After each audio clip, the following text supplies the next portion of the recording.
Welcome to Universally Speaking with Rahim Islam on 860 AM WNOV, The Voice. We are happy to be here with you today. It's a heat wave outside. It's about, 30 degrees? Heat wave. Okay, sorry. I am your silly today co-host, Ptosha with a P. Happy to be in the studio. We have our host here with us in the studio. How you doing, Rahim? Fine. I'm sorry, Barry White. He's channeling Barry White. We also have... They said I was a little too angry last week, so I'm gonna try to... Last week? Last show. Last week, last month. It's passion. So I'm gonna calm it down. Okay, so that's yeah. my calm version. Okay, so I hope y'all enjoyed that and recorded it, because that's probably about all you're going to get. I'm fine. We also have... How are you, Tosha? I'm good, Rahim. How are you? I'm great. Okay. We would have no listeners if we talked like that the entire 2 hours. So, we have Fred Royal, president of the Milwaukee chapter of the NAACP, who is joining us in the studio. Can you let us know how you're doing today, Mr. I'm doing But well. into the microphone. Thanks for the invitation. I'm glad to be here. We also have Minister Greg Lewis, president of Pastors United, who is in the studio with us. Hey, how's everybody? And we also have our community correspondent, Bria Grant, who is also joining us today. Good afternoon. Good afternoon. So, you're probably wondering, why do we have this panel assembled? Well, I'm going to tell you why. Just this past Tuesday, a meeting was held. Fred Royal, Minister Greg Lewis, and Rahim Islam brought together a group of leaders for the community for what is going to be the beginning of the conveners for Milwaukee Community of Leaders. This is something that you've heard us discuss time and time again on the show. Rahim has talked about it at different events. He's written about it. Well, they've gotten it started. I'm not going to say partners in crime. I'm going to say his partners in purpose. Fred and Greg, they've come together. They put some structure around this thing and got the momentum started. So they had their first meeting. There's going to be another meeting in another week or so. And things for the executive portion of it are coming together. So anybody like to share with us your thoughts from Tuesday, your thoughts? You guys have been meeting, separately outside of the meeting that happened on Tuesday. Can you just tell us, someone to share with us? Well, one of the things I would like to say, and I would love for both Fred and Mr. Lewis to, really kind of share their thoughts that they shared with the group this week.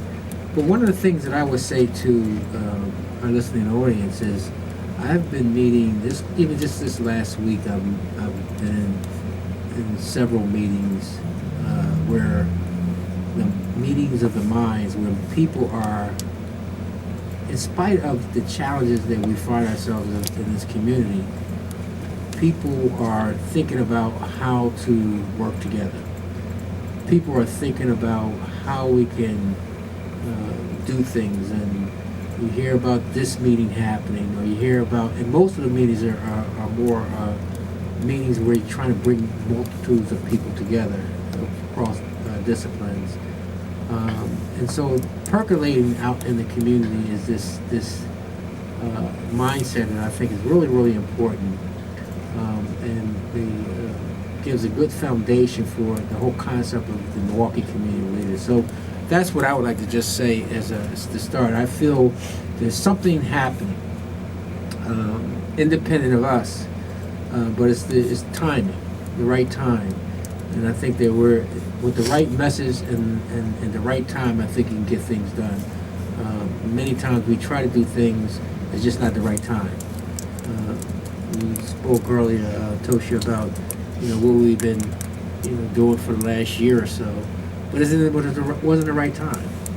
I think right now is the right time, and we didn't have control over that. It took control over us. But clearly there's percolating amongst the community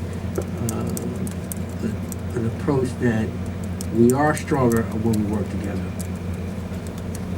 Well, let me echo the sentiments that I spoke up on the day of the event on the 19th. Is that a year ago when you brought this vision to Milwaukee, I was ready to jump on board there, because this is something that I have seen a need for years in this community. When you talk about collaboration and being proactive as a people instead of being reactive, we are very reactionary in our actions when we decide to solidify around an issue instead of being proactive and establishing our issue and then taking the necessary strategic measures to achieve it. When I made the analogy or the example or brought to light how Common Ground came in and defined for our community that we needed playgrounds. With all the unemployment, with all the violence, with all the poverty, this outside group came into Milwaukee and defined for us that our needs were playgrounds. So when I saw an ideal fostering that you brought to Milwaukee about this type of strategic planning, this type of organized activism, I thought it was long overdue, and I was ready to get started a year ago. Yeah, that definitely was one of the that was if people can remember the whole rise towards the conclusion of the arena, and the whole it took a lot of energy. It dominated the marketplace, in public relations, in the minds of the people. It dominated the airwaves. It dominated print news. It was a big issue in Milwaukee, and so you're right. I think many people probably said the same thing. But one of the things that we have to do, and we're going to talk more about it as we move forward, because you're going to hear more from Fred and Minister Lewis and myself on this issue. We're just getting started, but a lot of things you're going to hear is that we have to get out of I think we have a silent majority of people who are not fooled by these things, but just not saying anything. So you were saying something, but clearly we got to get more a collective voice. We have to have a bigger voice in order for us to defend against outsiders that come in to be able to do, and dictate how it's going to look, what it's going to look like. But clearly, you were very elaborate on as a symptom of, and I really like the idea of the issue between being reactionary and proactive. Reactionary is a very emotional situation. Proactive is it's deliberate in thinking a response, and it's not as emotional. You could be emotional, but clearly reactionary is you don't get the best of yourself when you respond like that. You get the best of yourself when you can look at the issues that we face in a sober way, and not be under the pressure of some deadline that's looming, that's going to destroy us or complicate our lives even more. So I really like that, and I think we should be incorporating those kind of thoughts throughout what we do, and put that front and center, the distinction between proactive and reaction, because here's what's going to happen, and I've already seen it. There's going to be another Common Ground situation. There's going to be another emergency. There's going to be another looming next week. There'll be another emergency. So the question, are we going to organize to respond to every emergency, or are we going to discipline ourselves I understand we got to deal with emergencies, but we got to discipline ourselves to build for the future. Right. And that's something we have not, it's going to take some discipline to do it. It's going to take leadership to do that, because, it's like, a parent, you heard the concept, you hear about tough love. You know, you got to let your child almost do some of the things and go through the thing in some respects is love, but you taking and dealing with it is not going to be a long-term solution. Yeah, like most business plans, most strategic planning deals with 1 year, immediate planning, 3 years, 5 year, 10 year, 20-year planning. That type of strategic planning we have never seen. That's the type of strategic planning I would like to see this body, this organization develop. Well, we can and we will, because I think we're putting that, we have the opportunity to set the tone, and I think that's the thing that we must do. And I, you know, again, I know what's looming and what will test us, like the political environment sometimes tests us because it's a season, and everybody gotta do certain things in the political environment. But you know, God willing, we'll be able to. So I'm excited. Minister Lewis, why don't you tell us what your thoughts were? You were adamant. He opened us up with a bang. I know he was extremely insightful, encouraging, optimistic. Yes, sir. And I really took your words to heart. Yeah, see, because I know who we are. We are great people. We just don't know it. Everybody else knows it but us. But, you know, I call this the time of execution. It's either execute or be executed. And that is certainly the case for us, because until we understand how to live with purpose, you know, we won't be able to make the sacrifices needed to be made to do the kind of work that we're talking about here, because it gets to be a stress and a strain on people's patience.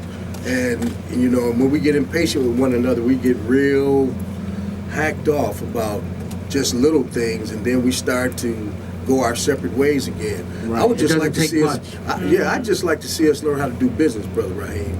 You know, all the other cultures, they come together, they come to this country, and they start businesses, and they hire their own. And if the work is done a little bit shoddy, they say, that's okay, we're gonna work on it, we're gonna get you better. But us, man, the first thing that happens when we get a little shoddy work from one of our guys, say, I'm never gonna work with this guy again. No, we gotta start working with each other and keep things in-house and stop competing with one another and start competing with these other cultures, because that is the absolute goal for, you know, this movement we're starting here, is to learn that we need to stick together, and we need to have the resources that, you know, Fred was talking about. You know, what could we do with 50 million in our hands? You know, biblically, you know, I look at, you know, the 2 fish and the 5 loaves. You know, it was nothing when it wasn't in the right hands, but when it got in the right hands, it fed the multitude. Mm-hmm. You know, you have to really understand that the people who have the problem need to be solving that problem. That's biblical also. In the book of Acts in chapter 7, the deacons who solved the problems in the church came from the Greek church, and they came here. They came to Israel, and they weren't getting the resources. But then the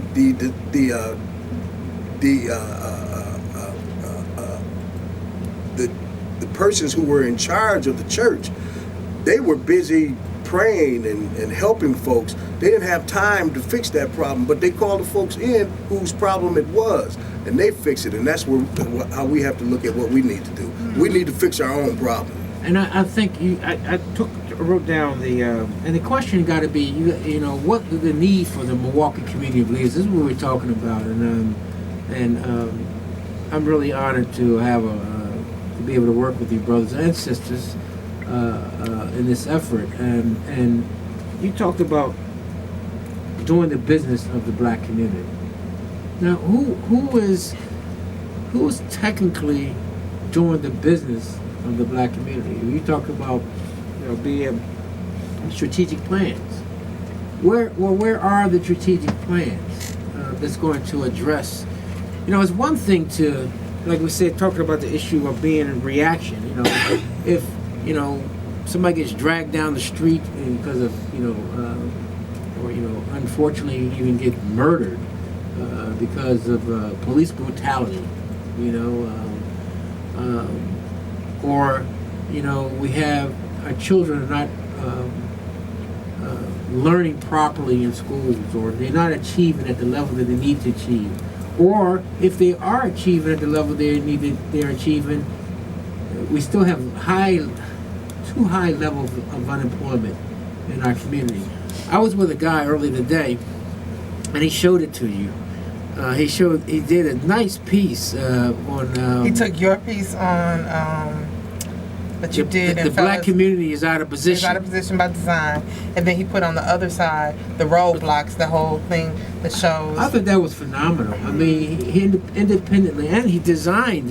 He did a design of some sort where he showed the family is broken, and the message was that the black community is out of position because the black family is out of position. Amen. And the black family's out of position because the black man is out of position. See, now you preaching. And when I look back and started to look at the ways they destroyed the concept of manhood, going all the way back in our beginning, I said black men have been under attack. Why? By design. Because if I can separate the black man from the black woman, I can redefine or weaken even the concept of leadership in black men. But you said it right, redefine. Right, redefine. You said it right. So and if you look at our history in this country, I mean, when can they elevate the concept of a black man? They had to destroy the concept of a black man. I mean, just think about it. I mean, when we were enslaved for almost 300 years, they did everything to minimize and destroy the concept. It's almost like it's an oxymoron. We then was emancipated, and then it wasn't 10 years later that we were under attack, physical attack.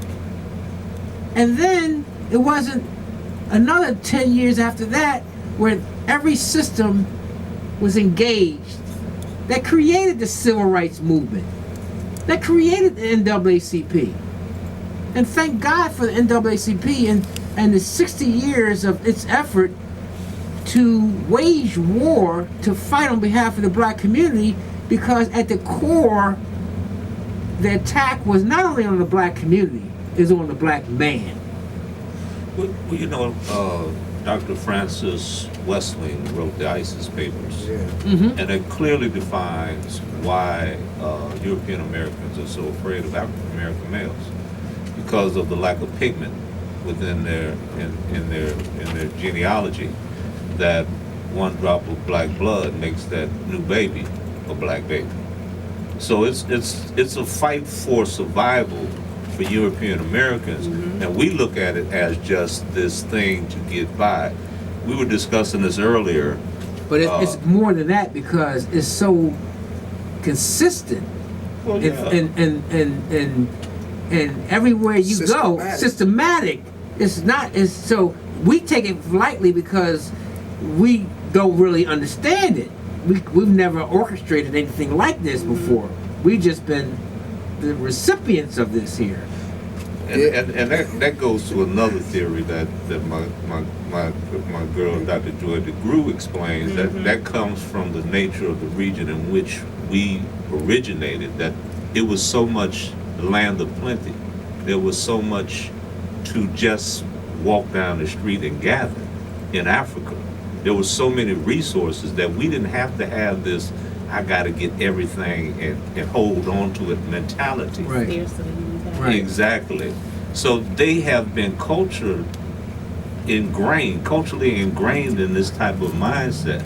So when you talk about an annihilation of a whole race because of your being, just you being a black man, oh, you can bet they're gonna try and hold on to their civilization, their culture. Well, and Minister, I don't want to get too religious, but there's got to be some symbolic of when I've heard the stories of going and killing the boy, the boys. You know, when you hear these different stories about they would go in and kill the baby boys. Yeah. Yeah. Or the firstborn. Yes. Right. And so there's got to be symbolic. And so if you want to perfect. right, if you want to destroy a community, you destroy its men. Yes.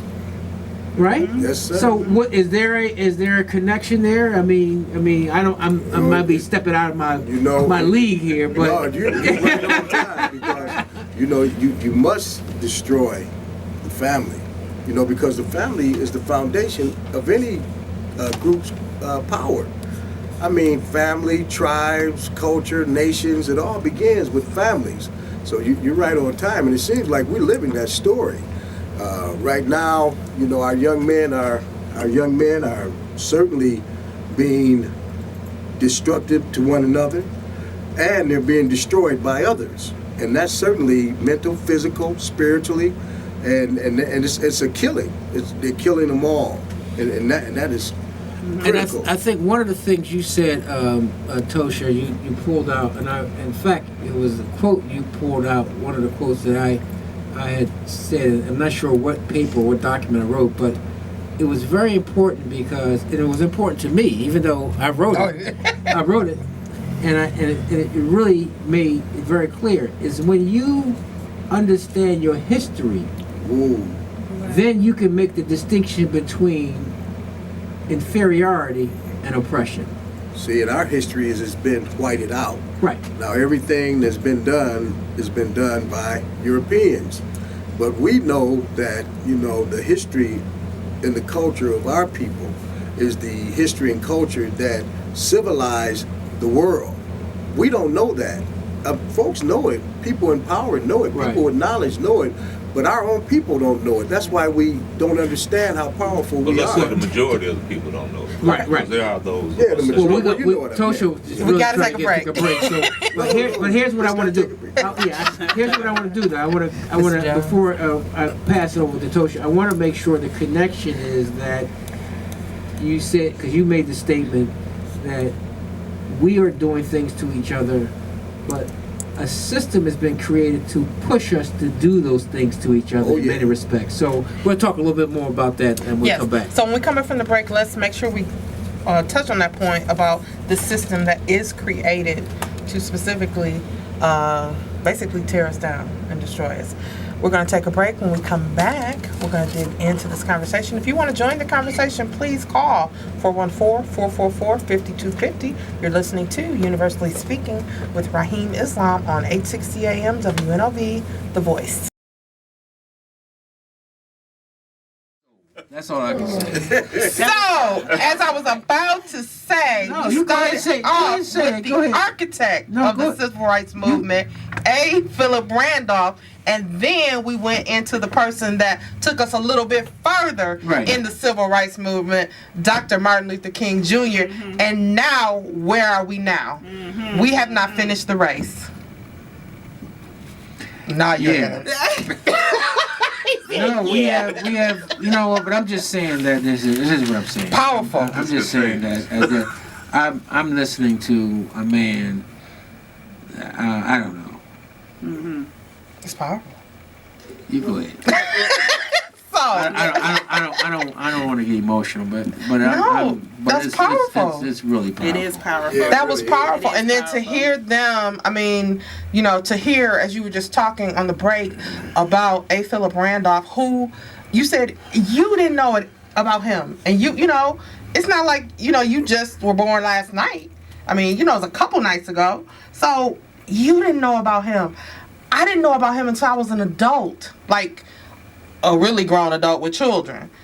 Our young people and our grown people don't know about him. How powerful him talking about, I will pledge, this is what I'm going to pledge for my community, for my people. That's right. And then, we talk about the passive Dr. King. He ain't sound passive in that speech whatsoever. No, he was passive in his demonstration because he understood For that nonviolence. he understood that if he exhibited some type of aggression, that he would not get the reaction from the masses that he needed for the people's movement to move forward.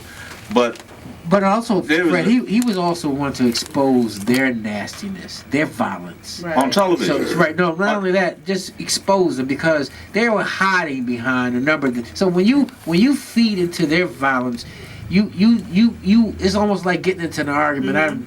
I've been in arguments many times, and I said, oh my God, I got fed into the whole argument. If I could just refrain from engaging, then I sucked can in. then you can expose them for what they're saying Right, and right. not doing, and that's what he had to do for But America. you remember you said everything is about timing. Right. So when this movement was occurring, there was an advent of this new technology called television. So Right.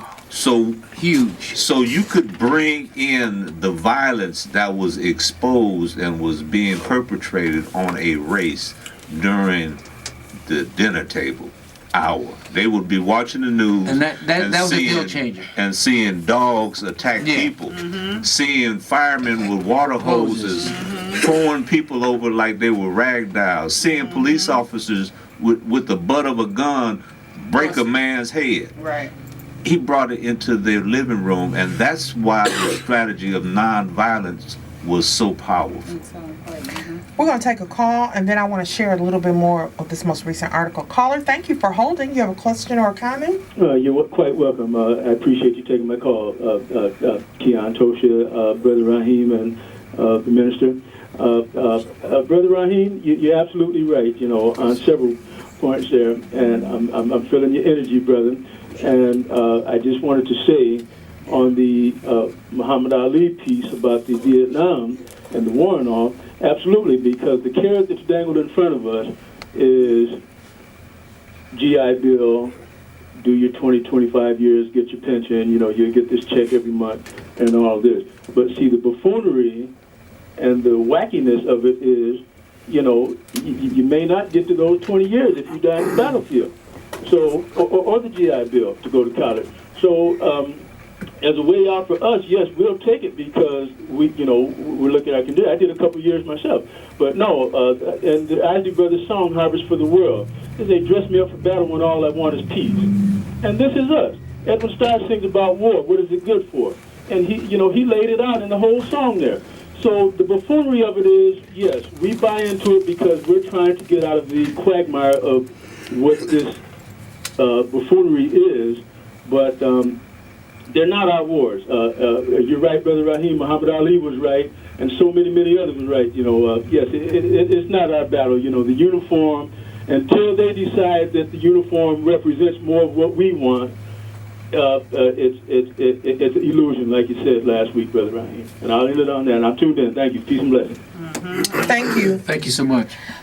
I want to share a little bit more. Dr. King became a target for his opposition to the Vietnam War. He was perceived to be a traitor in the eyes of many white Americans. The proof that we have failed to truly understand and to emulate Dr. King lies in the current outcomes for the black community here in Milwaukee. The current outcomes are horrific and much worse than it was during the life of Dr. King. Milwaukee has the dubious honor of honoring his holiday for 32 years, second only to Atlanta, his birthplace. Given that, Milwaukee, by all accounts, is the worst place to live for blacks. Something must be wrong, and all of the celebration hasn't produced the desired actions that reflect Dr. King's life. This is an indictment, not only of white Milwaukee, but also of black Milwaukee. Dr. King's entire life is the perfect example we must emulate to fight oppression and to be the voice of the voiceless. At the core, we have failed Dr. King and his legacy because we have morphed into becoming procrastinators versus being change agents. I'd like to ask Minister Lewis, because I think that speech really moved me. It has to. Because the next day he was assassinated. And he prophesied that he wanted to live a long life, like everyone wants to live a long life. Longevity has its place. But he wasn't fearful of the threat of death. And he also encouraged the people that, you know, he had seen the promised land, even though he know he wouldn't not make it with the people, but he had seen the promised land. That is, to me, the highest level of faith. And he said God's will. What is God's will, Minister Lewis? And if God's will, how is God's will related to the journey and the struggle of Dr. Martin Luther King? And today, what is God's will? Because we have a lot of people who are, you know, who profess to be God-fearing and love God and religious and conscientious and all that. So what is God's will? Tell me. Well, that you follow the doctrines and principles of Christ. That is definitely God's will. And that we all be saved from this world. That's definitely God's will. But, you know, I'm thinking just like you. Oh, wow. I know Bria was saying that she wanted to shout, but, you know, when I hear Dr. King like that, man, it brings tears to my eyes. You know, when you have a deep understanding of how bad you and your people are being treated, and you just don't see any recourse immediately availing you, I mean, that just gives you a, man, that in itself is just so confining that, you know, all you can do is just, you know, lean on the Lord. And I think that's where Dr. King was, because he knew that, you know, they had us in every way.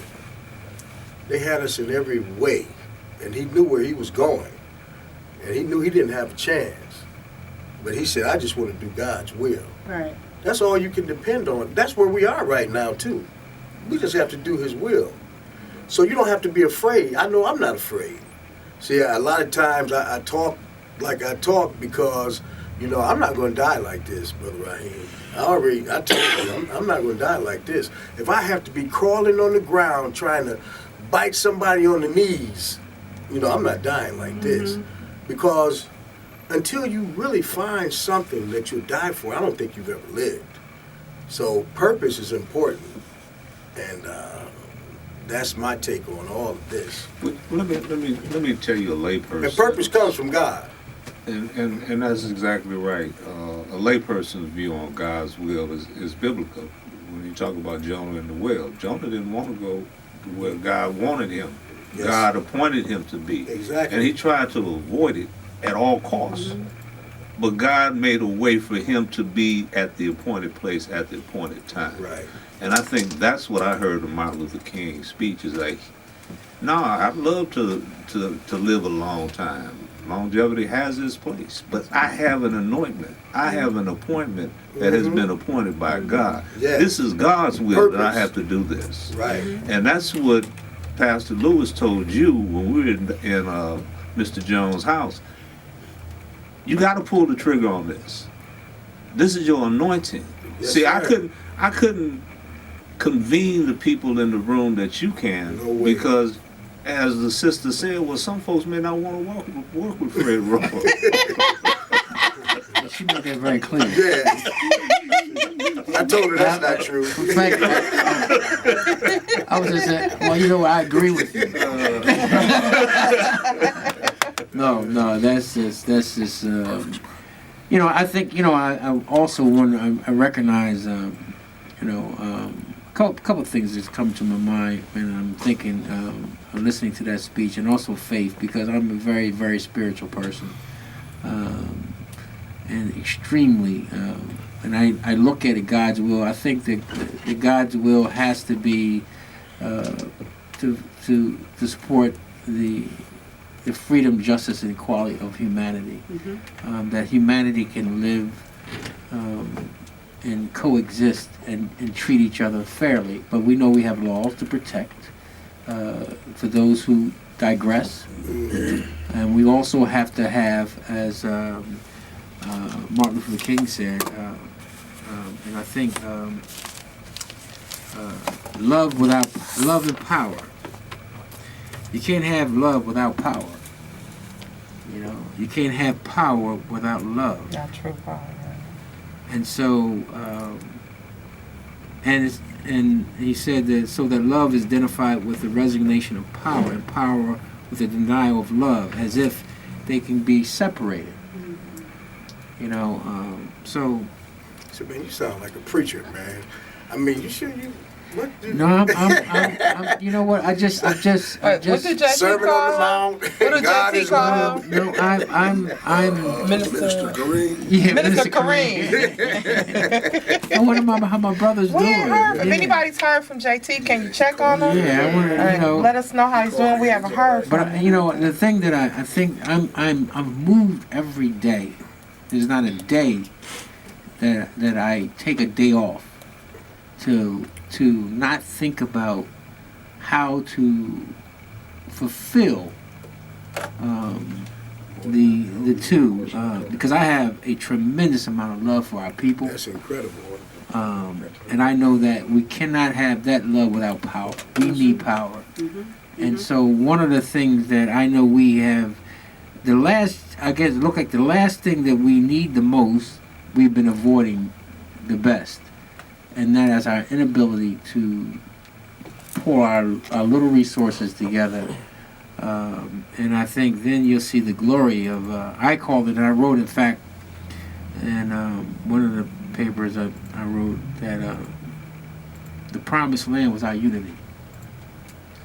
Then we'll see our unity in full That's good. promise. Yes, sir. And to me, that's the promised That's land. it, And now, man. if it means something else to someone else, I'm fine with that, and I That's have great. no problem with that. But I think that if the promised land reflects the ability where freedom, justice, and equality lives, then, and A. Philip Randolph said that we have to take it. That means we need power. Mm-hmm. And so when we get it, it's not power that's reckless and abusive. Like Martin Luther King said, power without love is reckless and abusive. And love without power is sentimental and anemic. I mean, come on, who is this man? So quick steps, quick steps. Let's connect the dots. We need power. We got to get to the promised land. We need power to get there. The promised land and getting there, I believe, lies in our ability to unify our community. We are going to take a break. When we come back after the break, we're going to talk about what this unifying and organizing looks like. And I wanted you gentlemen to share a little bit. I know you guys had a discussion about a pledge and what that means, and then we actually heard the speech about the pledge. Yes. You're listening to Universally Speaking with Rahim Islam on 860 AM WNOV, The Voice. Speaking with Rahim Islam on 860 AM WNOV, The Voice. This has been a great show. We're not quite done. We are coming into the last segment, though, and we want to make sure that we have our community correspondent, Bria Grant, share with us some things that have been going on and also that are going to be going on in the community this weekend or this coming week. Bria?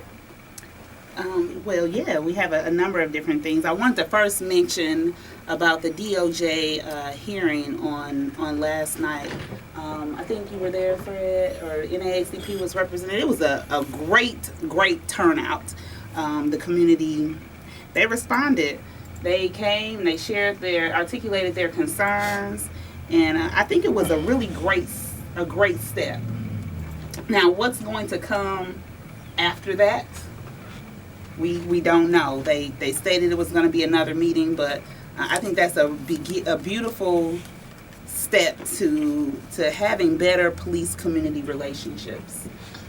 Well, I don't know if it's a better step to having a better police-community relationship, but it's definitely a step in having the process look at the practices, the policies, the procedures, that the police department currently is administering to see if there are some discrepancies in those policies that disparage our community.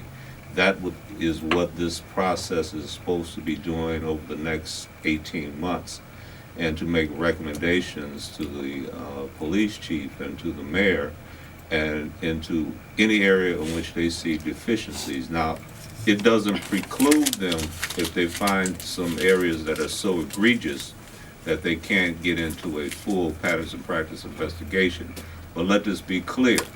Let us be clear on what this is. This is an organization that was hired by a division of the Department of Justice that administers their cops, their community-oriented police section. And what they'll be doing over the next couple of months is going around and talking to various stakeholders in our community. And we met with them, the NAACP met with them today and gave them names of individuals that we felt that they should make a point to talking to, and not just the normal establishment like NAACP, ACP, Urban League, MICA, ACLU.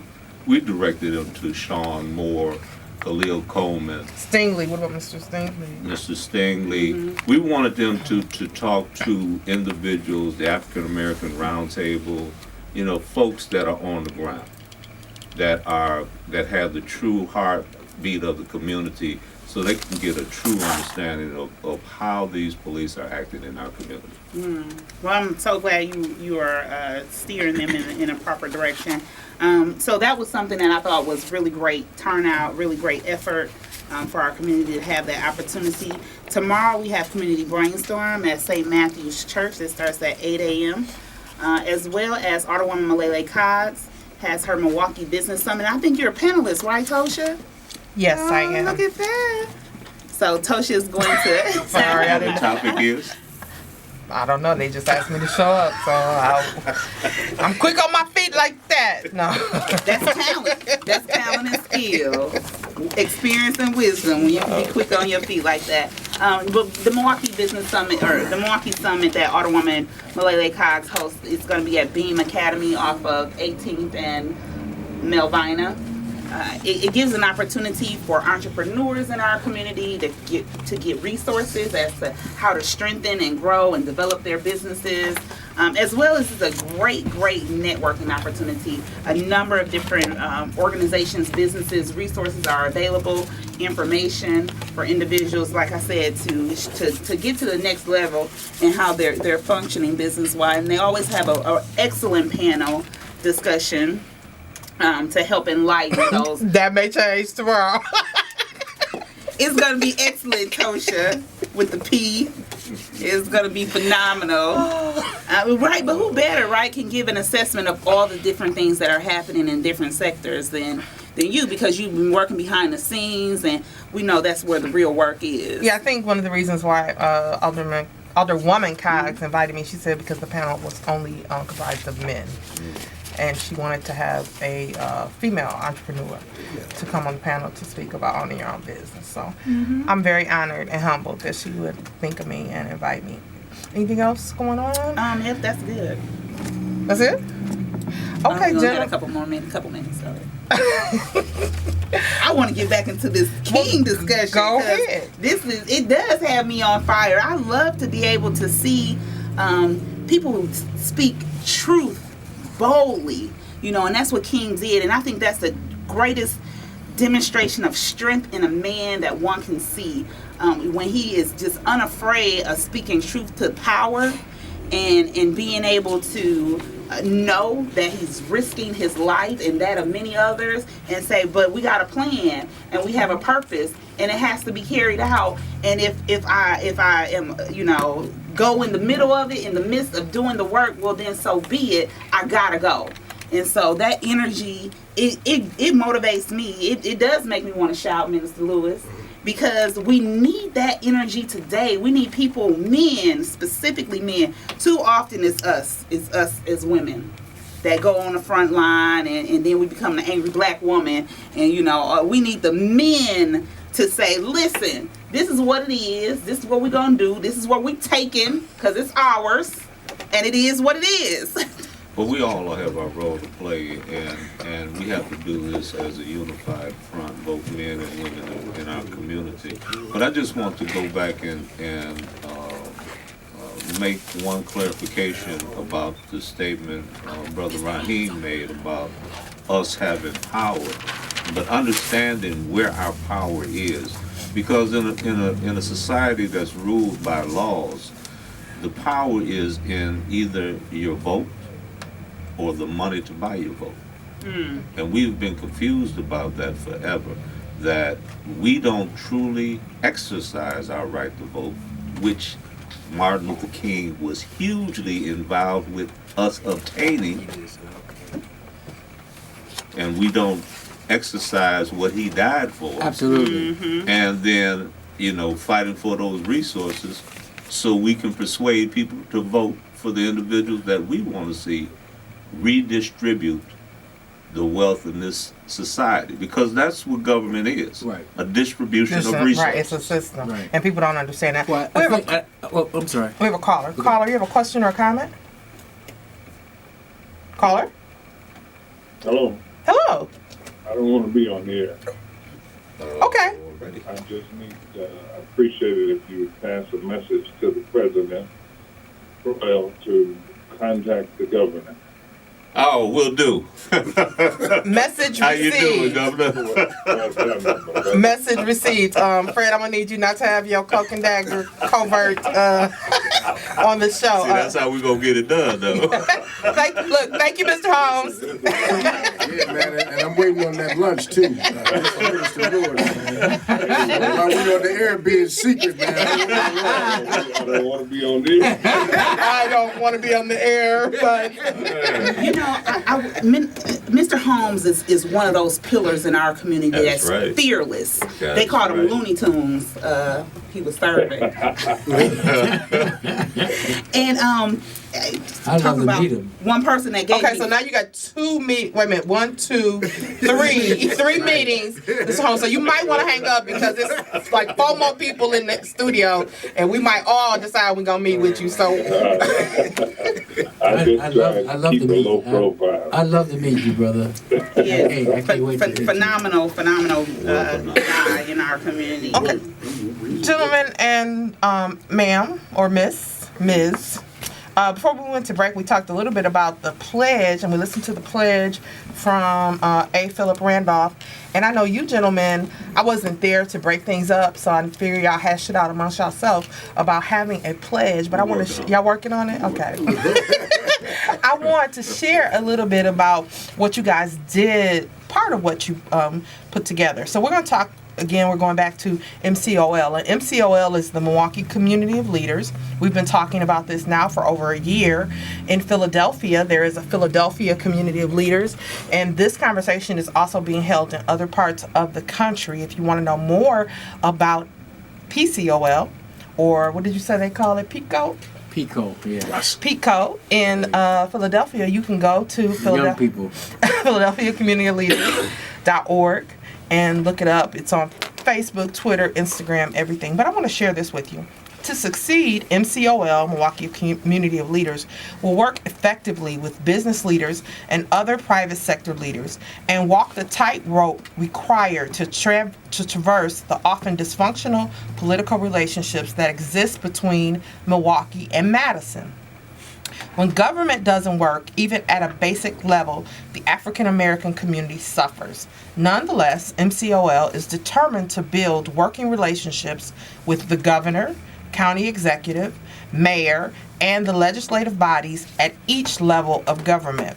Those relationships will position MCOL to advocate aggressively and continuously for legislation and policy changes in the public and private sectors that will be more favorable to the African American community, producing the changes that are required to level the playing field for African Americans across the economic spectrum in Milwaukee and begin to pave the way to brighter futures for our children. So that's one of the things that we're attempting to do. We will do. And I tell you, it's a lot of work. But the more more people involved, the lighter the load. No one has to do it all by themselves. It's possible for anyone else to do it by themselves. We are bigger, or we are stronger when we work together. What binds us together is our common agenda, our common interest. And the common interest is the survival of the black community. To do better than the narrative that's been created for us. Fred, you talked earlier about the issue of voting and the power of voting, and how we have pretty much, again, I think that goes back to that whole piece of the mice and the cheese. We fell into that kind of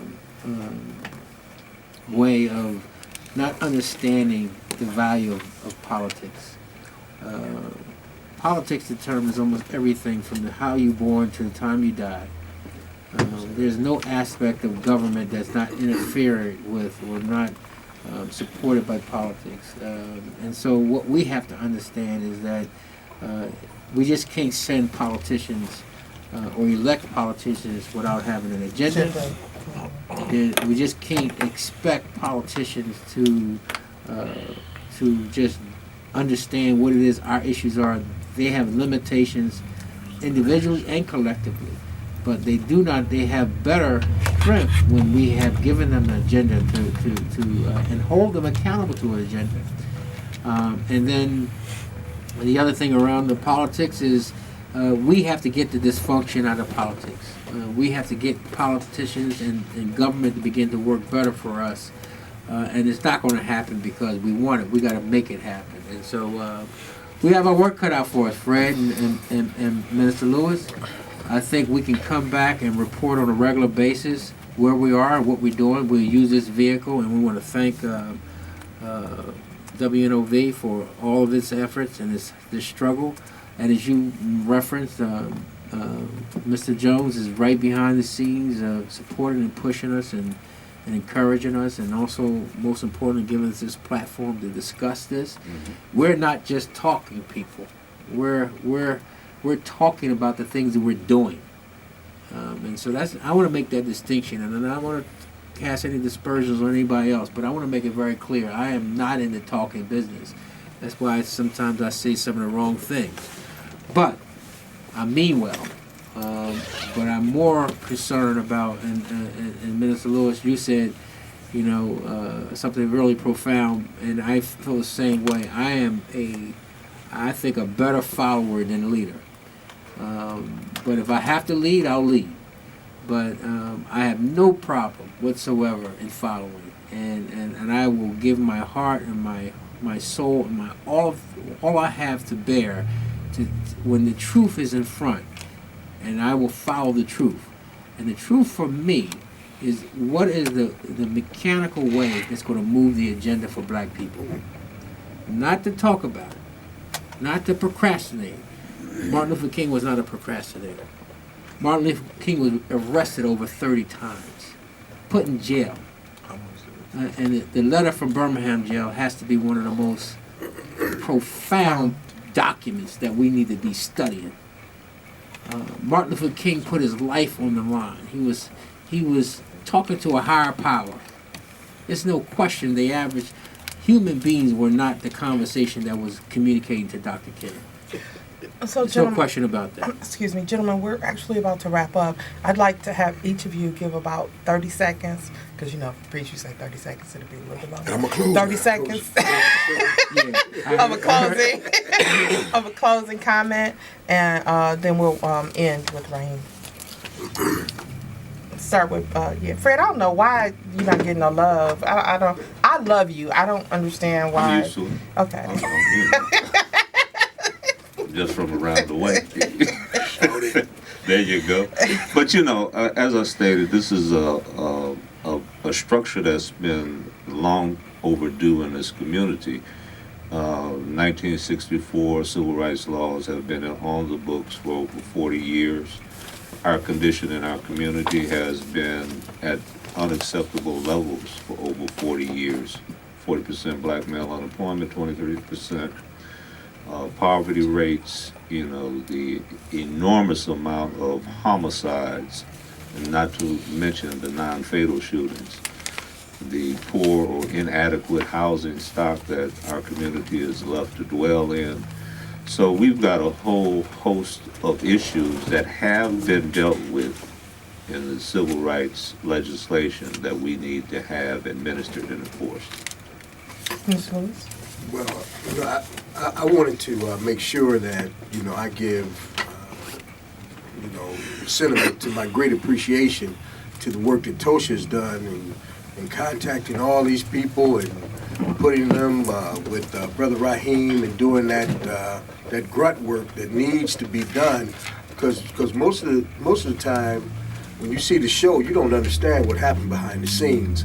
And I want to just thank her, because I understand what happened behind the scenes here in putting this whole community of leaders together. So thanks.